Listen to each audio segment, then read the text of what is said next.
commence par un livre. Pour Chloé Cruchaudet, c'est un essai. 2 historiens y rapportent l'histoire réelle d'un déserteur de la guerre de 14. Dans le but d'échapper au tribunal militaire, l'homme va se travestir avec la complicité de sa femme. De ce récit, la dessinatrice a tiré une BD couronnée par la critique et vendue à 63 000 exemplaires. Mauvais genre. À partir des archives, il a d'abord fallu donner de la chair aux personnages. J'ai passé du temps à essayer de comprendre leur motivation, quel était leur caractère. Et une fois que j'ai un petit peu saisi ces personnages-là, j'ai pu commencer à les dessiner. Par exemple, le personnage de Paul, qui a un espèce de nez assez proéminent, incisif. En fait, c'était quelqu'un de très charismatique. Et donc, j'estime que la psychologie induit le graphisme que je vais choisir. L'ouvrage scientifique cède la place à une œuvre artistique.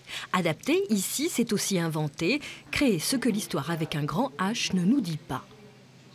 Je prétends absolument pas que c'est authentique, que c'est la réalité, mais c'est moi l'angle que j'ai choisi, la vision que j'ai de ces 2 personnages. C'est tout à fait subjectif de toute façon quand on fait une adaptation, et c'est là que ça devient intéressant. Cette Lyonnaise d'origine serait volontiers allée plus loin avec un film d'animation, mais les droits de la publication initiale ont déjà été vendus. Pourtant, la BD au cinéma, c'est la mode. Depuis 2003, Laurent Véron a repris le dessin de Boule et Bill et en 2013, ces héros ont été portés à l'écran en prise de vue réelle. Faut faire quelque chose. Ils ont vraiment un problème avec les promenades dans cette famille, madame. Plus de dessin, mais pas de chagrin. Il vaut mieux que ça soit même bien différent.